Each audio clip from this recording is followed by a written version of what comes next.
अस्सलाम वालेकुम दोस्तों, आज कुछ नया हम आपके साथ शेयर करेंगे कि आप कोई भी सॉफ्टवेयर बनाना चाहते हैं तो उसे उर्दू में कैसे बना सकते हैं। आमतौर पर क्लाइंट्स कहते हैं जी मुझे ये सॉफ्टवेयर उर्दू में चाहिए, तो उसके लिए बड़ी आसान सी टिप है। हमें कोई बहुत बड़ा काम नहीं करना, हमें कोई बहुत बड़े कोडिंग नहीं करनी। आज मैं आपके साथ शेयर करूंगा कि अगर आप MS एक्सेस के सॉफ्टवेयर को उर्दू में बनाना चाहते हैं तो उसका प्रोसीजर क्या होगा। हालांकि वो सॉफ्टवेयर बनना इंग्लिश में ही है, सिर्फ और सिर्फ हमें देखने में ऐसा लगेगा कि वो उर्दू में बन रहा है। तो उसके लिए हमें क्या करना है, आसान सा काम है। सबसे पहला काम ये करना है, MS एक्सेस तो मैंने ओपन किया है, लेकिन इससे पहले काम मुझे ये करना है कि मुझे इंटरनेट पे जाकर एक साइट सर्च करनी है जिसकी मदद से मैं उर्दू फोनेटिक कीबोर्ड को डाउनलोड कर सकूं। तो यहाँ पर मैं अगर आपके साथ ये शेयर कर रहा हूँ तो ये मेरे पास एक साइट्स है, कई साइट्स हैं। तो ये साइट्स है, ज़रा आसानी से डाउनलोड भी इससे हो जाएगा डाटा। urdu.ca/2 के नाम से है। तो यहाँ शुरू में ही हमारे पास ऑप्शन आ रही है डाउनलोड एंड रन के अंदर उर्दू फोनेटिक कीबोर्ड इंस्टॉलर। आपने सिंपल इसे क्लिक कर देना है। क्लिक करते साथ ही इसकी जो सी है वो डाउनलोडिंग जो सी है वो आपके पास स्टार्ट हो जाएगी। और ये मेरे पास डाउनलोडिंग होने के बाद जो सा है वो मैं आपको यहाँ पे शो करवा रहा हूँ कि डाउनलोड हो चुका है। और मैं इसे डबल क्लिक करके जो सा है वो इंस्टॉल कर चुका हूँ। यस के बटन को क्लिक करेंगे, चूंकि ऑलरेडी इंस्टॉल है तो इस वजह से वो रिमूव या रिपेयर्स की ऑप्शन पूछ रहा है, वरना ये ऑप्शन नहीं आनी थी और उसने खुद ब खुद ही उसे इंस्टॉल कर देना था। जब ये इंस्टॉल हो जाएगा, ये मुकम्मल हो चुका है, तो आपके पास ऑटोमेटिकली खुद ब खुद ही स्क्रीन के बॉटम्स पर यहाँ नीचे जहाँ टाइम होता है वहाँ EN और UN लिखा हुआ नज़र आ जाएगा, जो ये यहाँ पे लिखा हुआ नज़र आ रहा है।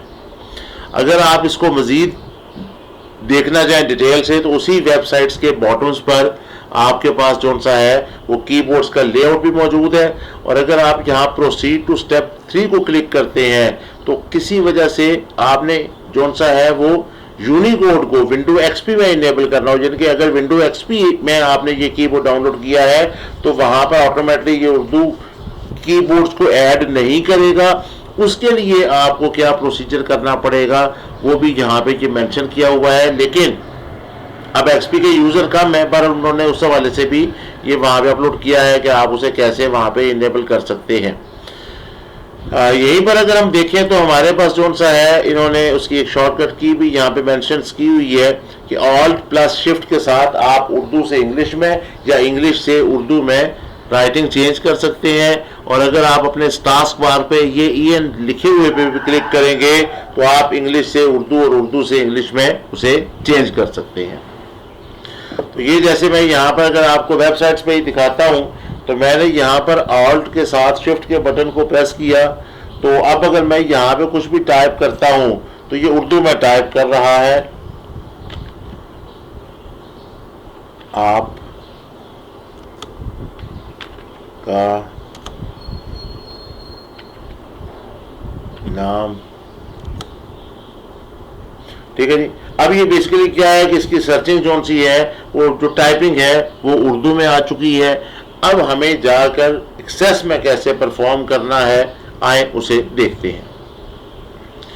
यहाँ पर जब आकर मैंने एक्सेस को ओपन किया, एक्सेस के अंदर मैं छोटा सा सिर्फ 2 फील्ड्स बना रहा हूँ जिससे आपको आइडिया हो, बाकी सारा प्रोसीजर ऐसे ही चलना है। आप यहाँ पर हम एक टेबल डिजाइन करते हैं। टेबल डिजाइन करने के लिए मैं इसके अंदर कुछ फील्ड्स ऐड कर रहा हूँ। तो मैं यहाँ पर आकर जरा इसे थोड़ा सा ये जूम कर लेता हूँ जी।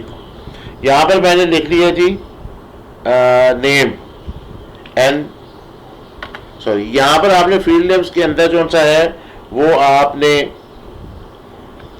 इंग्लिश में टाइप करना है NA, और इसकी डाटा टाइप जो सी है वो आपने टेक्स्ट ही रख ली।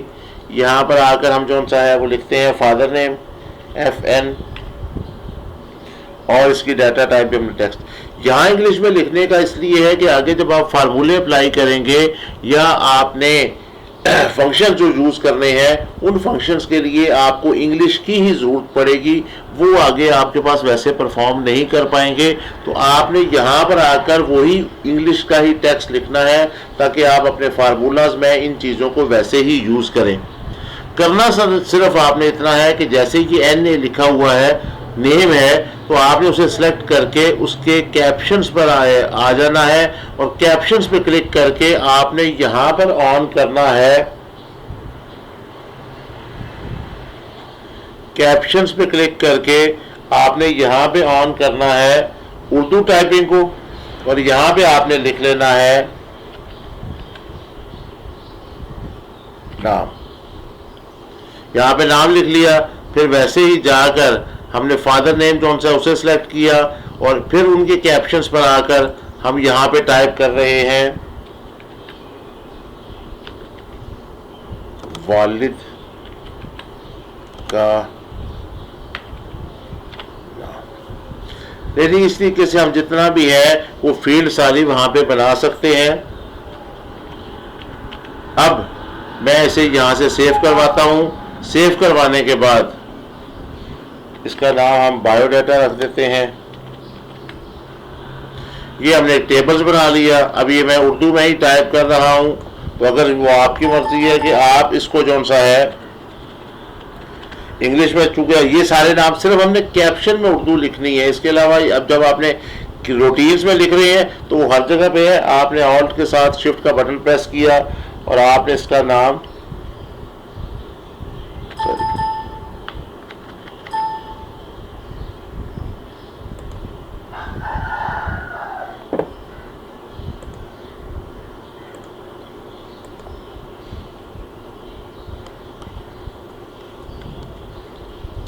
बायो डाटा ये आपने सेव करवा दिया।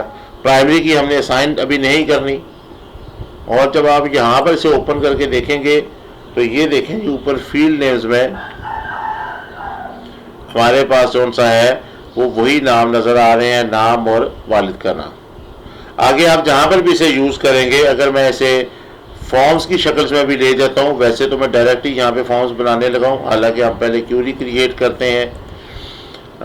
और ये जी हमने एक फॉर्म जो सा है वो क्रिएट कर लिया। तो अगर आप यहाँ पर भी आकर देखते हैं तो यहाँ पर भी वही फील्ड नेम जो से हैं वो नज़र आ रहे हैं। और जो उसकी फॉर्मेटिंग्स करना चाहेंगे आप, अगर यहाँ से इसे डिज़ाइन व्यू में लाते हैं, आपने इसकी जो फॉर्मेटिंग करनी है, मिसाल के तौर पे ये आपने फील्ड नेम सेलेक्ट किया, बाकी सब कुछ परफॉर्म जो सा है वो वैसे ही होगा, लेकिन सिर्फ और सिर्फ आपने कैप्शंस के अंदर आकर जो सा है वो उन नामों को जो सा है वो वैसे लिख देना है।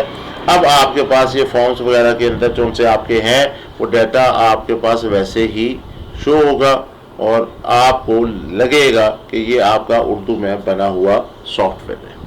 तो इस तरीके से हम तमाम फील्ड्स की सिर्फ कैप्शन में लिखते हैं, स्वाय कैप्शन के आपने और कहीं भी उर्दू नहीं लिखनी।